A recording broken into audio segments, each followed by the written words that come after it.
2024 में कौन बनेगा प्रधानमंत्री, इस बार भी रास्ता उत्तर प्रदेश से ही निकलेगा।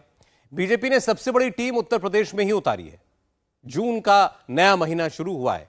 इस पूरे महीने बीजेपी के सभी बड़े नेता उत्तर प्रदेश के मंडल मंडल जाएंगे। हिंदुओं के बीच तो जाएंगे ही, इस बार मुसलमानों के मोहल्लों में भी खूब भाषण होंगे। उत्तर प्रदेश में पिछले महीने लोकल इलेक्शन हुए। शहरों के मेयर के चुनाव में बीजेपी को भारी जीत मिली। 100% स्ट्राइक रेट रहा। इसका पूरा आकलन बीजेपी की टीम ने अपने वॉर रूम में किया। बीजेपी का अंदाजा है कि पहली बार उसे मुसलमान वोट भी मिले, उम्मीद से ज्यादा मिले। इस डेटा के आधार पर बीजेपी ने उत्तर प्रदेश की 80 की 80 सीटें जीतने का फॉर्मूला बनाना शुरू किया है। आज शाम ही योगी आदित्यनाथ ने जीते हुए मेयर्स के साथ मुलाकात की। बात शुरू हो गई है।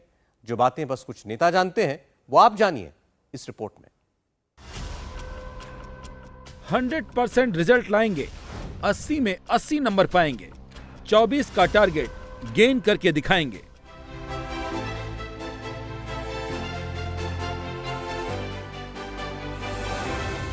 टीम मोदी को इतना कॉन्फिडेंस क्यों है?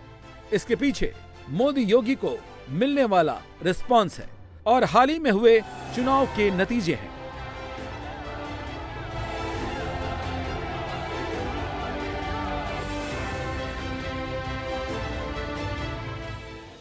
मेयर चुनाव में 100/100 के स्ट्राइक रेट के साथ बीजेपी 17 में से 17 सीटें जीती थी। चेयरमैन चुनाव में सक्सेस रेट 200% इंक्रीज हो गया। नगर पंचायत चुनाव में कामयाबी 250% बढ़ गई। उपचुनाव में स्वार और 96 दोनों सीटों पर बीजेपी के सहयोगी अपना दल ने कब्जाई 100% कामयाबी दिलाई। विधान परिषद की 2 सीट पर विपक्ष की नहीं चल पाई। 100% रिजल्ट यहां भी बीजेपी लेकर आई। लेकिन क्या 24 में भी 100% रिजल्ट के साथ बीजेपी ये टारगेट अचीव कर पाएगी? ये होगा कैसे? इसके 2 रास्ते हैं, कमंडल और मुस्लिम। कमंडल मतलब 80% हिंदुओं को एकजुट करना और 20% मुस्लिम वोटों में बंटवारा करना और इस 20% में भी अपनी हिस्सेदारी बढ़ाना। इसीलिए टीम मोदी यूपी को लेकर कॉन्फिडेंट है। 80% हिंदू एकजुट कैसे होगा, उसका भी प्लान बीजेपी के पास तैयार है, जिसके संकेत मिलने लगे हैं। 80/80 का पहला रास्ता अयोध्या से निकलेगा। राम मंदिर निर्माण समिति ने इस बात का ऐलान कर दिया है कि राम मंदिर के ग्राउंड फ्लोर और गर्भगृह का काम 15 दिसंबर तक पूरा कर लिया जाएगा, जिसके बाद फिर प्राण प्रतिष्ठा की तैयारी होगी। प्रधानमंत्री को दिसंबर से 26 जनवरी 2024 के बीच कार्यक्रम की संभावित डेट के बारे में बताया जाएगा और उन्हें आमंत्रण पत्र भेजा जाएगा। देश भर में 7 दिनों तक उत्सव मनाए जाएंगे, जिसके लिए संत धर्माचार्यों से आग्रह किया जाएगा। उनसे निवेदन किया जाएगा कि अपनी अपनी जगहों पर प्राण प्रतिष्ठा का उत्सव मनाएं। प्राण प्रतिष्ठा पर माननीय प्रधानमंत्री महोदय पधारे, इसलिए उनको एक बहुत ही विनम्रता का निवेदन पत्र भेजा जाए। क्योंकि तिथि तय नहीं है, तो ये लिखा जाए कि दिसंबर और 26 जनवरी के पहले या जनवरी, उसमें जो भी अनुकूलता होगी हम आपको बताएंगे, लेकिन आप अयोध्या पधारने की कृपा करें। बस इतना ही एक निवेदन पत्र उन्हें भेज दिया जाए। आज ये मत बना है, गोविंद देवगिरी जी पत्र का प्रारूप बनाएंगे और नृत्य गोपाल दास जी के हस्ताक्षर से वो निवेदन पत्र आगे दिया जाएगा। ये आज का एक महत्वपूर्ण विषय था। बीजेपी को पूरी उम्मीद है जैसे ही 24 में राम मंदिर बनेगा, वहीं से कमंडल की घंटियां बजनी शुरू हो जाएंगी और 80% वोट भी बीजेपी के पक्ष में दिखेगा। और दूसरा रास्ता है 20% का, जिसको लेकर भी बीजेपी उत्साहित है। उसकी वजह है विधानसभा उपचुनाव और नगर निगम चुनाव के नतीजे। जहां मुस्लिम आबादी थी, वहां बीजेपी ने कमल खिला दिया। जिसमें पहला एग्जाम्पल रामपुर की अब्दुल्ला आजम की सीट स्वार का नतीजा है, जहां 50% मुस्लिम हैं, लेकिन वहां पर बीजेपी अपना दल का प्रत्याशी जीत गया। वहीं मेयर चुनाव में सभी 17 की 17 सीटें बीजेपी जीती, लेकिन उसमें भी उन सीटों ने बीजेपी का कॉन्फिडेंस बढ़ा दिया जहां मुस्लिम आबादी ज्यादा थी, जिसमें मुरादाबाद, सहारनपुर, मेरठ और शाहजहांपुर जैसे नगर निगम शामिल हैं। इन मुस्लिम इलाकों में मुस्लिम वोट की सियासत करने वाली पार्टियां नगर निगम चुनाव में हवा हो गयी। मुरादाबाद में जहां 45% मुस्लिम हैं, वहां समाजवादी पार्टी चौथे स्थान पर रही। शाहजहांपुर में पहली बार मेयर का चुनाव हुआ, यहाँ कांग्रेस दूसरे नंबर पर थी, समाजवादी पार्टी को तीसरा स्थान मिला। सहारनपुर में 42% मुसलमान हैं, यहाँ भी मुस्लिम वोट बटा, बीएसपी दूसरे नंबर पर रही, समाजवादी पार्टी को तीसरा नंबर मिला। चौथे पर कांग्रेस रही, यहाँ भी बीजेपी का कमल खिला।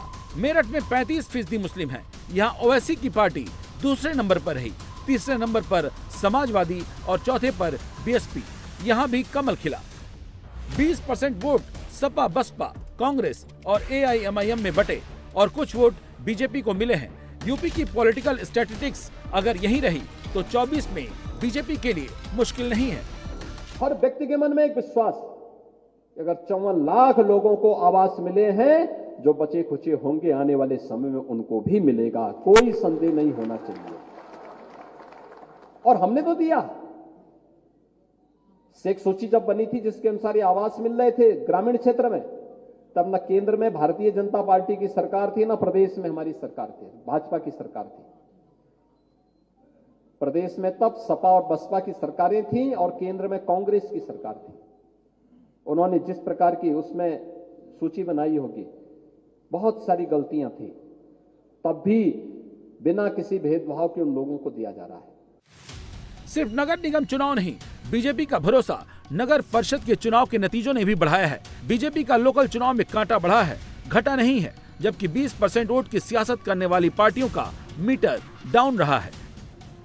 2017 में नगर पालिका परिषद अध्यक्ष की 198 सीटों पर इलेक्शन हुआ, जिसमें बीजेपी ने 70, सपा ने 45, बसपा ने 29, कांग्रेस ने 9, निर्दलीय 43 और अन्य ने 2 सीटों पर विजय हासिल की। वहीं 2023 में 199 सीटों पर चुनाव हुआ, जिसमें बीजेपी 87 हो गई, सपा 35 पर आ गई, बीएसपी 15 पर, कांग्रेस 4 पर, निर्दलीय 41 और अन्य 14 सीटों पर विजयी रहे। बीजेपी ने पहली बार नगर निकाय चुनाव में 395 मुस्लिम उम्मीदवार उतारे थे, 70 जीते।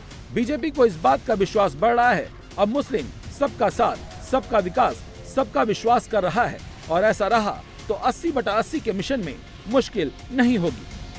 आदरणीय प्रधानमंत्री जी की देश के प्रति जो विजन है और सबके सामने है। आज प्रधानमंत्री मोदी जी एक वैश्विक नेता के रूप में उभरे हैं।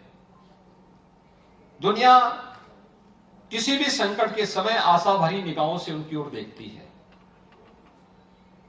उनका नेतृत्व भारत की 140 करोड़ नागरिकों के जीवन में व्यापक परिवर्तन का तो कारण बन ही रहा है। इसीलिए बीजेपी कॉन्फिडेंट है, क्योंकि वो उसी टारगेट पर काम कर रही है। 80% को एक कर रही है और 20% खुद ब खुद बट रहा है। बीजेपी की कोशिश ये है कि यूपी में 80% वोट में किसी भी तरह से बंटवारा ना हो। जो जातियां बट सकती हैं वो राम के नाम पर और मोदी के काम पर जुड़ सकती हैं। इसीलिए टीम मोदी ने इस पर काम करना शुरू कर दिया है। 80/80 का मास्टर प्लान तैयार हो गया है। 80 लोकसभा सीट, 403 विधानसभा, संगठन के 1918 मंडल, 27,634 शक्ति केंद्रों और 1,74,359 बूथों पर बीजेपी महा जनसंपर्क अभियान चलाने जा रही है, जिसमें मोदी सरकार के काम को जन जन तक पहुंचाया जाएगा। 1 से 20 जून तक सभी 80 लोकसभा क्षेत्र में एक बड़ी सार्वजनिक सभा की जाएगी। कुछ सभाओं को प्रधानमंत्री नरेंद्र मोदी, रक्षा मंत्री राजनाथ सिंह, केंद्रीय गृह मंत्री अमित शाह, केंद्रीय सड़क परिवहन और राजमार्ग मंत्री नितिन गडकरी और बीजेपी के राष्ट्रीय अध्यक्ष जगत प्रकाश नड्डा भी संबोधित कर सकते हैं। प्रबुद्ध सम्मेलन, व्यापारी सम्मेलन और इंटरनेट मीडिया से जुड़े लोगों के सम्मेलन भी कराए जाएंगे। हर विधानसभा में 200 से 250 विशिष्ट परिवारों की सूची तैयार की जाएगी, जिनसे बीजेपी सांसद, विधायक, जनप्रतिनिधि घर घर जाकर संपर्क करेंगे। 21 जून को अंतर्राष्ट्रीय योग दिवस पर भी विशेष कार्यक्रम किया जाएगा। लोकसभा चुनाव में यूपी में बीजेपी का मिशन 80 में से 80 सीट जीतने का है। फिलहाल बीजेपी के सामने यहाँ कोई बड़ी चुनौती नहीं है। प्रदेश में योगी आदित्यनाथ सरकार के खिलाफ कोई माहौल नहीं है।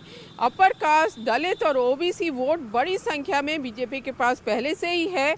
2022 के विधानसभा चुनाव में किसान आंदोलन के बावजूद पश्चिमी उत्तर प्रदेश में बीजेपी ने अच्छा परफॉर्म किया था और इस बार भी बीजेपी को उम्मीद है कि बड़ी संख्या में जाट बीजेपी को ही वोट देंगे। अभी हाल में हुए निकाय चुनाव में काफ़ी बड़ी तादाद में मुसलमानों ने बीजेपी को वोट दिया, जबकि समाजवादी पार्टी का मुस्लिम वोट कुछ संख्या में बीएसपी और ओवैसी की पार्टी में चला गया। इसके बावजूद लोकसभा चुनाव के लिए बीजेपी ने ज़बरदस्त तैयारियां शुरू कर दी हैं और विपक्ष तैयारियों में दूर दूर तक कहीं नजर नहीं आ रहा। इंडिया टीवी हर वक्त हर जगह डाउनलोड करने के लिए सर्च करें India TV news Google play store या ऐप स्टोर पर।